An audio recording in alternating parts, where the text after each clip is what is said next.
Ele está querendo usar você para que isso alcance outras pessoas, outras vidas. Então, irmãos, não fique pensando que o levar a palavra é para o pastor, para o diácono, para os pregadores. A bênção, a misericórdia que você gostou tanto quando te alcançou, estende isso para outras pessoas. Isso pode ser através de uma oração, através de um tempo de qualidade, escutando, aconselhando biblicamente, pode ser financeiramente, porque existe realmente um grupo de cristãos que eles adoram ser abençoados, mas eles retêm a bênção, não ajudam os outros não. E aí ele não está sendo útil a Deus. A glória de Deus, porque Deus só pode fazer através das pessoas, ela não vai alcançar outras pessoas, porque chegou em você, e você tem condição de estender para outra pessoa, mas você é egoísta, mas você é indiferente, não está nem aí para o sofrimento do outro. Aí Deus quer que aquela bênção prolongue, se estenda, mas ela trabalha em você. Então nós temos que sair daqui com essa consciência, porque nós dizemos: eu quero estar no centro da vontade de Deus, porque há versículo que vai dizer que se nós estivermos no centro da vontade de Deus, tudo que pedimos Ele fará. E às vezes nós estamos na igreja, mas não estamos no centro da vontade de Deus não, porque Deus diz: quando tu fizeste aquele órfão, aquela viúva, aquele necessitado, tu estava fazendo a mim. Às vezes Jesus lhe dá a oportunidade de fazer alguma coisa para ele e você se nega. Então temos que ter cuidado com indiferença e com egoísmo, porque com isso não seremos só da terra e nem luz do mundo. No Salmo 133:1 diz: como é bom e agradável que o povo de Deus viva unido, como se todos fossem irmãos. Vejam a expectativa de Deus. Deus diz: eu quero um povo separado, e eu quero um povo com essas características. Então, você tem que carregar dentro de você. Deus quer que nós sejamos unidos. Deus quer que nós tenhamos prazer de estarmos juntos. Porque senão, irmãos, vai acontecer aquela frase que muitas pessoas falam: você está na igreja, mas a igreja não está em você. Amém? Depois, nós temos em João 13, 33 a 35, Deus só está trabalhando com a nossa personalidade. Ele diz assim, João 13, 33 a 35, Jesus conversando: meus filhos, não vou ficar com vocês por muito tempo. Vocês vão me procurar, mas eu digo agora o que já disse aos líderes judeus: vocês não podem ir para onde eu vou. Eu lhes dou este novo mandamento. Veja, Jesus, Ele está nos últimos momentos com as pessoas. E a preocupação dele, imagine, o seu pai está deixando você no aeroporto. Você vai passar 2 anos na Nigéria, em qualquer lugar aí, longe dos olhos dele, e ele está procurando ao máximo te aconselhar como um pai que te ama. Então as últimas coisas que ele vai dizer são as mais importantes. Ele vai dizer: eita, lembrei disto, eu tenho que falar isso para ele. Imagina que Jesus estava assim, ó. Jesus está dizendo: eu já estou indo, pessoal, mas eu quero deixar mais uma coisa na mente de vocês. E ele diz: eu lhes dou este novo mandamento: amem uns aos outros, assim como eu os amei. Amem também uns aos outros. Pois, se vocês tiverem amor uns pelos outros, todos saberão que vocês são meus discípulos. Olha, Jesus nem está dizendo que o cara vai ser reconhecido como cristão porque canta bem, porque prega bem, porque anda com terras muito bonitos com a Bíblia. Jesus está indo no íntimo, no comportamental, no relacionamento. Deus ama tanto esse relacionamento que Ele deu um filho para que nós pudéssemos ter esse relacionamento restaurado com Ele. E Jesus, entre tantas coisas que Ele podia dizer, Ele vai preferir pedir para que nós amemos uns aos outros.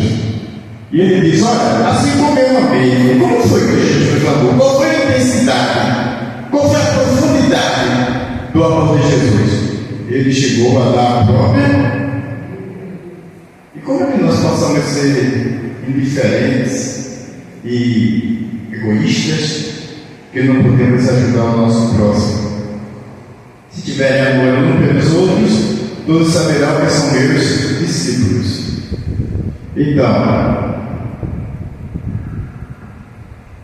como é que a quem Cato ama, as pessoas vão olhar diferenciado para esse local de adoração a Deus? Se eles perceberem que há alguma coisa especial, diferença entre nós. Amém? O que acontece? Porque o ser humano, ele causa mágoas. Essa própria diferença pode deixar o outro entristecido. Como que resolve isso? Nós devemos estar sempre em oração um pelos outros, pedindo para Deus: Deus, me ajuda, tira esse rancor do meu coração, vem no meio desse relacionamento meu com o irmão fulano, traz a paz, nos ajuda a sermos de coração limpo, de coração puro, sem rancor, sem subterfúgio uma com a outra. Porque, irmão, dá uma agonia de você ser cristão e estar com subterfúgio, com rancor, com brigazinha um com o outro. Onde é que está Jesus na história? Deus quer uma igreja fortalecida, mas isso começa em nós.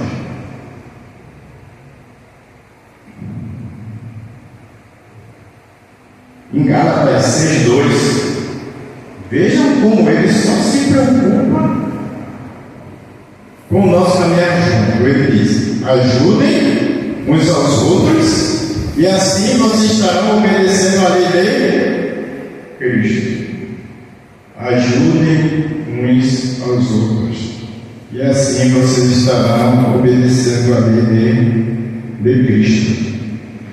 Jesus aqui, Ele está falando para ninguém fora da igreja. Está falando só para eles ali, porque ele queria trabalhar, ele queria tratar aquilo, ele queria que aquelas pessoas fossem realmente essa sal da terra e luz do mundo. Porque lá na história do livro de Atos, a igreja, ela atraía as pessoas por causa da união, por causa da comunhão entre os irmãos. Era assim. Então, irmãos, hoje nós não devemos focar em denegrir, botar para baixo, apontar defeito em outras denominações, nos irmãos. Nós devemos tratar a nós mesmo. Vamos começar dentro de nós. Que esse ensinamento possa trazer: poxa, eu senti uma diferença tão grande no relacionamento com o irmão mexicano. Não era assim, não. Que o seu vizinho, poxa, a irmã, essa senhora era tão fechada, tão rígida. Hoje pela manhã acordou, deu um bom dia, perguntou se estava bem. Porque aí você está plantando uma semente, você está abrindo uma porta para um dia você convidar ela para vir tomar um café na sua casa, você começar a falar de Jesus, para você convidar ela à igreja, para ser cristãos maduros, nós temos que ter essa transformação que Deus tanto nos pede. E um mal forte, mas que Deus também nos alerta aqui, encontra-se em Lucas 6, versículos 42 e 45. É assim: quando eu me preocupo em apontar e olhar o erro do meu irmão, certamente eu estou esquecendo e tirando o foco dos meus.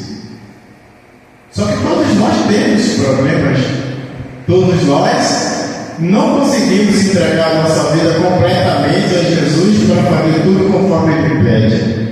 E quando nós estamos apontando o dedo para o outro, estamos esquecendo de estar pedindo perdão a Deus pelos nossos. E às vezes caminhamos com os nossos por muito tempo. E Papai do Céu, Ele pede que dos nossos lábios só saiam palavras que sejam para edificar. Isso é uma pancada mesmo. Isso é muito forte. Porque há expressões assim, vamos orar pelo irmão fulano. Aí já abriu o cenário. Aí o outro diz, orar por quê? Aí passa meia hora falando do irmão. Ele nem está ali para se defender. Mas em Mateus no capítulo 5, o Papai do Céu pede para a gente ter coração puro. Depois ele vai pedir para sermos misericordiosos. Quer dizer, até se aquela pessoa estiver errada mesmo, nós vamos orar por ela e não condenar. E coração puros. Mas às vezes podemos estar falando negativamente de uma pessoa que ela nem está com chance de defender-se. Talvez ela tenha um motivo desconhecido para você que a leva a agir daquele jeito, alguma dificuldade, alguma coisa de família, como você não sabe, aí você está falando, e talvez quando você souber o motivo, você chega até a pedir desculpas, a se sentir constrangido, porque ninguém sabe as dificuldades que cada um passa, não é assim, irmãos? Então, o Papai do Céu diz para nós, meus filhos, como é que você pode dizer ao seu irmão, me deixa tirar esse cisco do seu olho, se você não repara na trave, que é uma coisa muito maior, que está no seu próprio olho? Hipócrita. Tire primeiro a trave que está no seu olho, e então poderá ver bem para tirar o cisco que está no olho do seu irmão. Árvore boa não dá frutos ruins, assim como a árvore que não presta não dá frutas boas. Pois cada árvore é conhecida pela fruta que produz.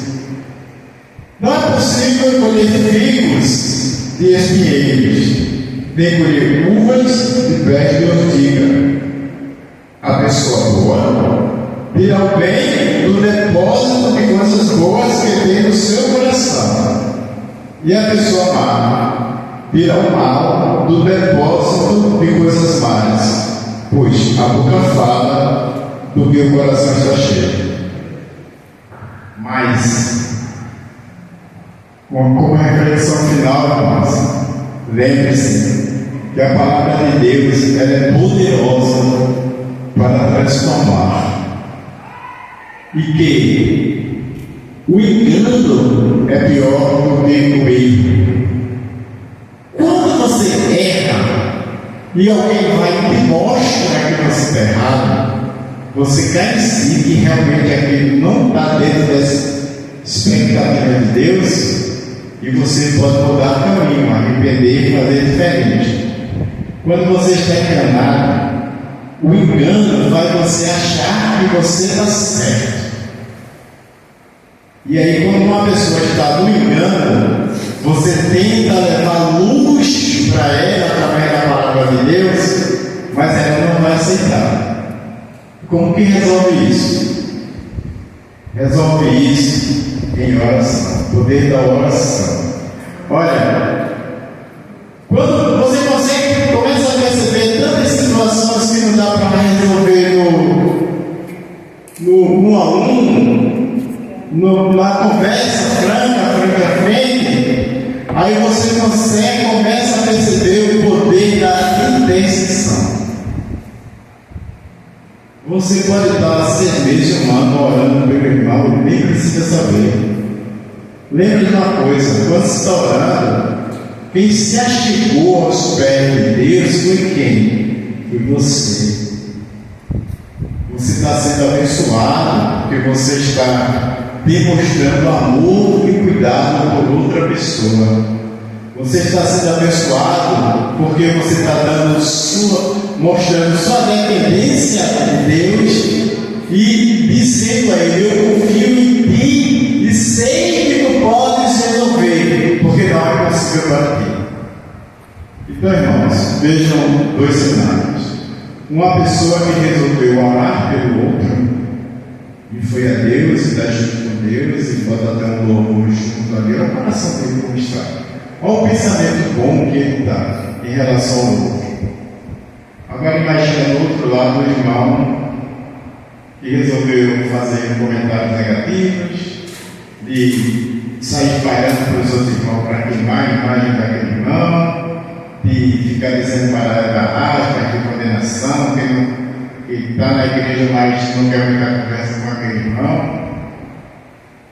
Olha, Jesus, ele estava 1000% certo. Ele só tinha feito coisas boas porque não merecia. E ele foi lá e disse: Pai, perdoa-lhes, porque eles não sabem o que. Eu e você, nós somos seguidores de Jesus Cristo. Quem é que na sua família está precisando que você faça um tipo de pedido desse a Deus? Você prefere que Deus perdoe eles, ou você prefere guardar esse rancor? A igreja, ela tem que ser fortificada, fortalecida, ser madura, e tudo isso é representado na vida dos seus membros, pela vida dos seus membros. Mas tudo isso que o Papai do Céu pediu para a gente fazer aqui, nesse estudo, nós vamos ser reconhecidos pela maneira que tratamos uns aos outros. Te dou esse novo mandamento: amemos aos outros. Olha, se tu carregar um fardo no outro, tu está bem na visão de Deus. Olha, não fica julgando tanto, te analisa, vê o que precisa mudar em ti, e pede a Deus força para mudar aquilo. Deus, nós somos especiais para Ele, porque se não for, Jesus não tinha deixado, não tinha essa preocupação de deixar esses ensinamentos que são capazes de mudar a mim e a você. Amém? Não é, irmão, uma bênção que eu vou chegar aqui e direcionar para a sua vida, porque vai acontecer, está mudando tudo no seu lar, está mudando, está acontecendo, só espera mais um pouquinho. Mas os ensinamentos que Deus está entrando aqui e saindo aqui, então não muda. Já foi dito aqui. O poder está na obediência. A família de Noé teria sido salva se ele não obedecesse, não tivesse a sensibilidade de perceber Deus conversando com ele e depois obedecer. Teria? Não, né? Não teria, né? E também a nossa vida não poderá sofrer mudanças se a gente não tem essa percepção de guardar tudo que o Papai do Céu mandou para a gente hoje e aplicar em nossas vidas. Amém? Amém. Nós temos o livro de João, capítulo 15, 15, mais ou menos, lá no finzinho, Jesus está conversando com os discípulos, lá com os apóstolos, e ele diz assim, ó: se eu não tivesse vindo aqui conversar isso com vocês, vocês teriam desculpa, seriam desculpáveis. Mas eu comecei, esse sábio, eu tive paciência. Eu peguei meu servo Jacaboco e pedi para ele preparar, sabe, esses discípulos, esse manjar celestial, para trazer para vocês, porque eu queria que vocês soubessem qual é a minha expectativa. Agora é com vocês. Amém? Querido Deus, glória a Deus Pai. Nós agradecemos, Pai, por um manjar celestial que pode transformar vidas, que pode prover aquela paz que o mundo não conhece, Pai. Que pode fazer a nossa igreja, a nossa comunidade tão agradável, tão atraente, que pessoas sintam desejo de vir para conhecer, para estar conosco, Pai. Nós sabemos que essa comunidade, ela vai ser representada por cada pessoa, no seu lar, no seu trabalho, na sua vizinhança. E nós te pedimos, Pai, que vai trabalhando, nos ajuda para que possamos produzir frutos, mas frutos que atraiam pessoas para ti, Pai. Faz com que teus ensinamentos, tuas orientações, teus conselhos maravilhosos seja a lâmpada para os nossos pés, a luz para o nosso caminho. Que nós tenhamos sempre fome, Pai. Que ensino tão maravilhoso que tu disseste. Tu ensinaste que a bênção chega para nós, mas que nós não devemos reter. E quando nós estivermos ajudando o próximo, é como se estivesse ajudando o próprio Jesus. Nos ajuda com essa ferramenta na tua mão, esse canal de bênção, para que tu possas estar alegre conosco, como tu estiveste com o teu filho Jesus, quando tu disseste: este é o meu filho Jesus, do qual eu me comprado. Nos ajuda a dar essa alegria, Pai, que a nossa vida suba como um aroma, um cheiro suave para ti. Mas não é pelos adornos, não é pelas coisas externas, não é pela religiosidade, mas sim pela nossa maneira de tratar, de conviver. Nos ajuda a seguir os passos do teu filho Jesus. Eu oro em nome do teu filho Jesus, eu te agradeço. Amém.